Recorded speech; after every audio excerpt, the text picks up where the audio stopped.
Hey guys, welcome back to today's video. Today we got some new mods that just came out while I was reviewing some other mods, and this time, considering we're going into August, I figure why not introduce some new very underrated mods that would be great to add to your mod list to start August off with, if you aren't already crashing a lot. Some of these, like I just said, are seriously underrated though, and I blame myself for that a little, mainly you guys, but also myself. So if you guys end up enjoying this list, make sure you hit that like button down below, and without further ado, let's dive right in. Oh, and also, make sure you endorse mod authors, because they kinda deserve it. The first mod up, overhauling the environment, well, just one main part of it, and that is the forts around Skyrim, with the mod called Imperial Walls and Towers of Falkreath Hold. This is a very small and download size wise mod, but massive in the changes it makes to your game and the way that you view it. It works with pretty much any mod that I've tried so far because it just edits the forts that's already there, so no new additional forts added or things around the fort. That may cause landscape issues. But if you already have a mod overhauling these locations, then there might be an issue. But luckily there really isn't mods like that lately.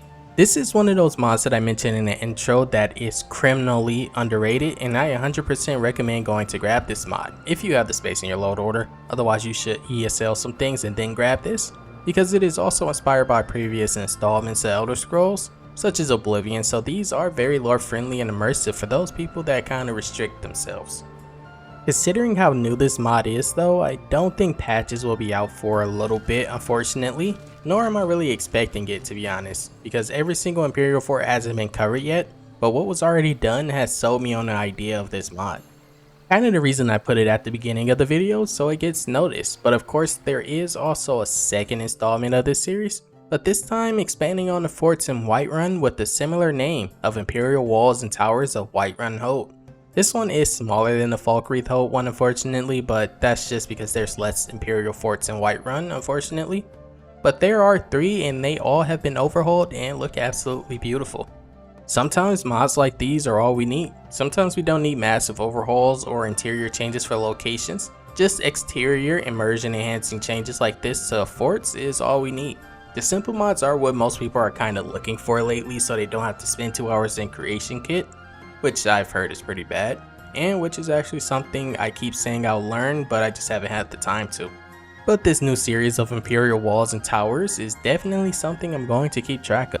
But moving on, up next we got a new armor mod by Obi called SkimpyDemon armor. I actually reached the top of trending page actually. It's been a while since I've showcased one of Obi's armors, and kind of for good reason, but I figured I'd showcase this one for old time's sakes for when I first started YouTube.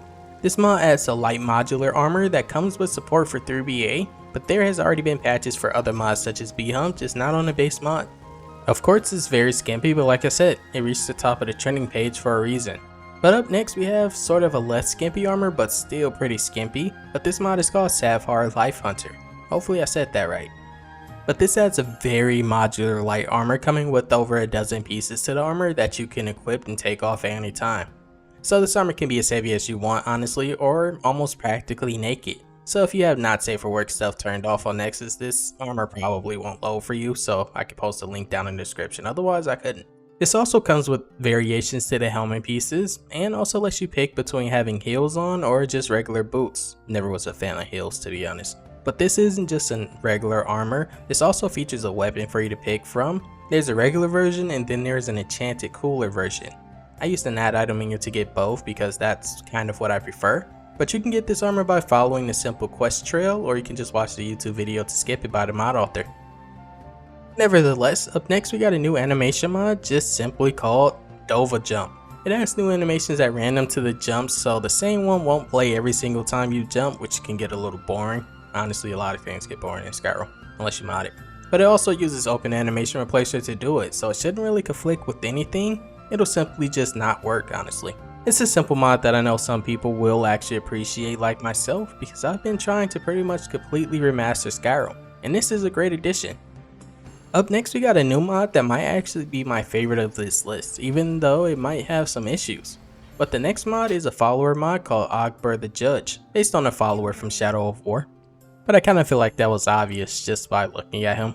Honestly feel like I should replay it. I hope they told you outside. I play rough. Oh, this is going to be tasty.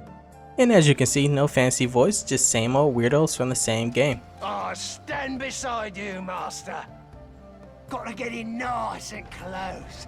Feel their breath against you as you slide your blade into their throat. Not only did I win the hunt, but I found an arm for a trophy. Oh, don't tell Morg. He's still out there looking for it. Fool of an Uruk. He's a simple follower though, which by the way features LSTEM support. Don't exactly know why, but for the people that wanted that, I guess it's there for you. He's a great follower though altogether, having his own fire intensive war axes that do a ton of damage. He's kind of a glass cannon though. I had to heal him a few times, but when he's up and fighting, he can pretty much take on any normal sized bandit.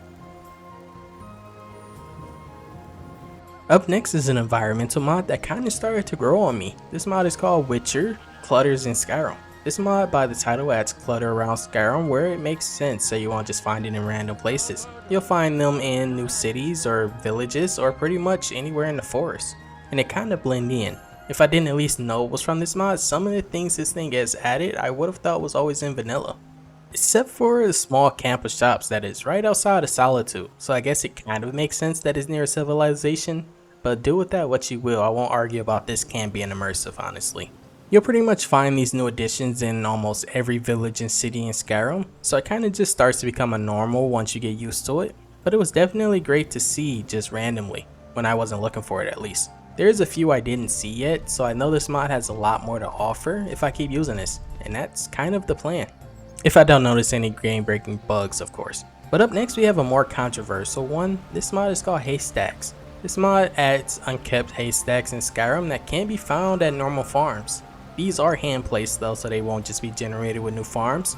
And based on some other opinions, not mine, this is very unoptimized. Maybe that is also part of my opinion. But honestly, they look great to me. But I had to mention that just in case people notice FPS drops with this. But if you aren't worried about every little FPS, then this is a great addition to Skyrim. Just try to get matching hay textures, because unfortunately these don't use yours. Speaking of textures, I wanted to mention this simple texture replacer called Satchel Replacer. It's a very simple Satchel Replacer, but it looks pretty good, and I decided to start doing more texture showcases considering you guys have been asking. So I decided to start off simple with this mod overhauling a piece of clutter people kind of just ignore. But maybe this mod will make you pay more attention to it. On to our next mod, which deals with another category I haven't really given much attention to, and that just happens to be NPC replacers. This mod is called Whimsical Wizards. This mod overhauls certain college NPCs with new vanilla inspired looks. This also gives them new clothing to match the new look, but honestly you can remove that add-on if you want, but I kept it just to do the showcase. This mod is also very underrated in my opinion. People have been asking for new replacers for NPCs or just asking which the ones that I use is. And I think this would go great if you happen to already be using a vanilla plus inspired NPC. This mod overhauls in total 12 of the college NPCs, only the named ones though, which kind of blend in and get confused for me sometimes because I have a mod that names NPCs, but you get the point. I really recommend to give this mod a try either way, just because there really isn't many mods overhauling the Winterhold NPCs anyway. But it's up to you I guess. But speaking of NPC replacers, this one also replaces NPCs, but instead, dragons. This mod is called Dragon Models, Modernized, and Redesigned. But this one, unlike the original one for vanilla dragons, this one is for diverse dragons. But it isn't just for diverse dragons. There's also versions for mods such as Daily Dragons or even Memorable Dragons, and a few others, but I figured those are the main two that people still use in 2024.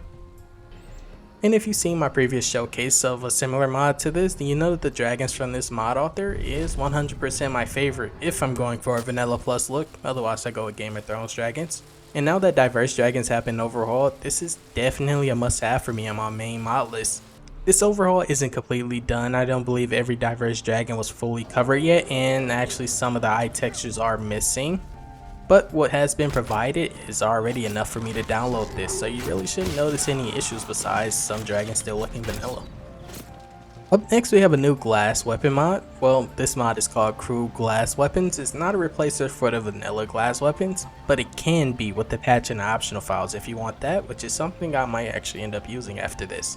And this also doesn't cover every weapon type unfortunately, just the great sword, the battle axe, and the warhammer for now, but it's being updated. But these already look amazing to me. All they need in my opinion is maybe some refraction to react to EMB. Either way, these already look great. There is one slight issue I noticed with the battle axe having weird textures, but that was pretty much the only issue I've noticed, and it definitely wouldn't stop me from using this either way, especially when I decide to add it to my mod list. And I definitely will be at least keeping the greatsword even if I do remove this mod, because that one is hands down the best out of this pack to me. And yes, if you were wondering, these are pretty overpowered because they also have glass weapon stats, so it won't be the best, but it will definitely be useful to you. But that was it for today, guys. Let me know what you thought about these mods and which one was your favorite, or at least one that you might end up using. If you ended up enjoying this video though, make sure you hit that like button down below, or maybe even download if you have YouTube Premium, because it counts as a lot. But either way, I hope you all have a great rest of your day. Peace and love, guys.